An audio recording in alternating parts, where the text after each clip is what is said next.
All right, so now it's time to iron. I'm using my boiler iron for this. This is a commercial iron. It's standard in the industry. You can certainly use a home iron if that's what you have to work with. I like the boiler iron because it cuts my ironing time at least by half, maybe more. So firstly, to iron this, I'm just going to use a Tailor's ham, which you can get at JoAnn's or any fabric store. Just going to sandwich this over like so and just squeeze it in place. Don't obviously iron over your finger, but this will keep the cupped shape. And I'm going to use steam.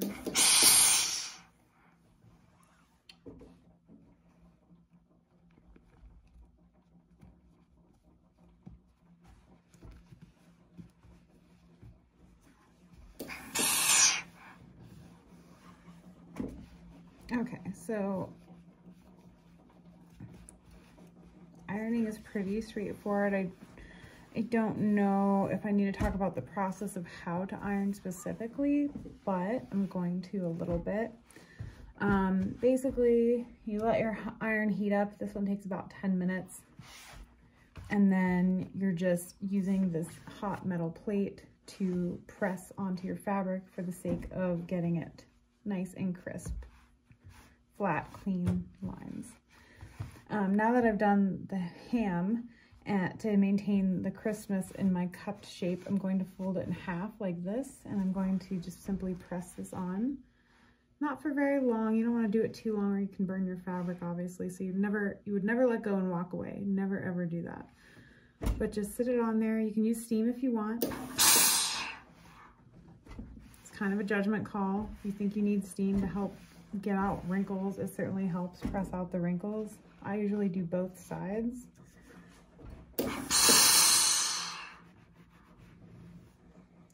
And it creates a nice flat shape, which is excellent for packaging. I personally take it one step further. I have this Tailor's tool that I got from Jackson's Woodworks. And it's nice because this tool is good for all different kinds of seams. So you got like princess seams, you've got different curved shapes you can iron on. In this case, I've got my cupped seam here that I'm using. So I'm going to put this curved seam on here.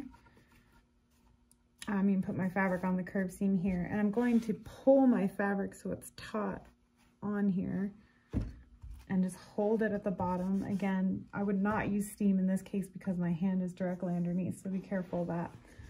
But I would just press it like this to get a nice crisp seam line.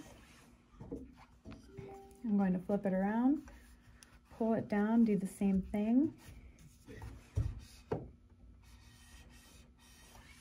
Then I'm going to flip it inside out, do the same thing again on both sides.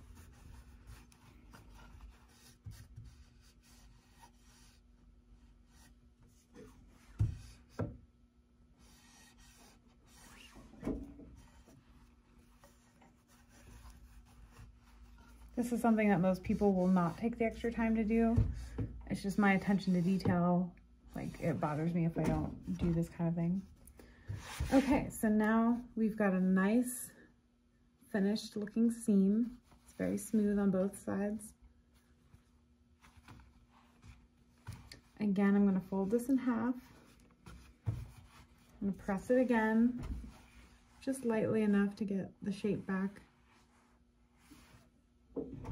Then I'm going to take my label, which is fusible. Now I know we talked about the fusible interfacing briefly before, which I will cover at a later time as well. This is a very similar process.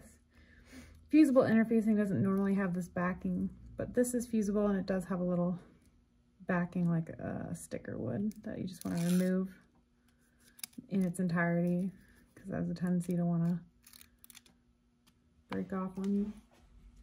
Okay, so now I'm going to attach my label to my mask. I'm going to cover my ugly back tacking stitch a little bit here, and I'm going to line it parallel to this bottom edge, and I'm going to push it into place with my finger. Then anything fusible, because it's self-adhesive, I cover it with a piece of muslin, which is just plain cotton, or it's also called a pressing cloth. And steam and press into place. Hold it for at least 10 to 15 seconds probably.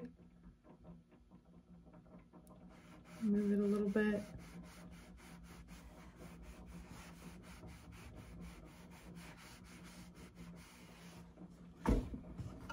Then I finger press it into place. It's going to be hot, so be careful.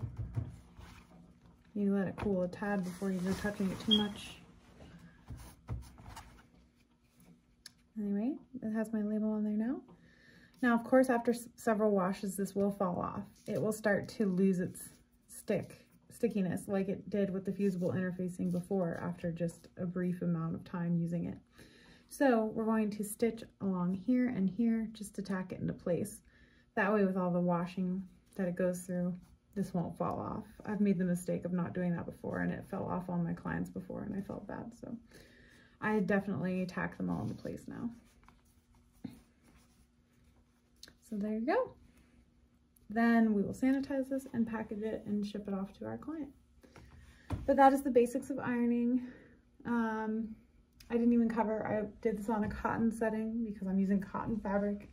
Each setting applies to whatever fabric type that you are using. But these are the basic tools that I use, especially with face masks. I also have a thing called a Tailor's clapper, which if I was going to press a long, straight, non-curved seam, I could apply heat and I could press this on it for a longer period of time. It absorbs the heat and will hold it on there longer so that you don't risk burning your fabric, but you can get a crisp line with that.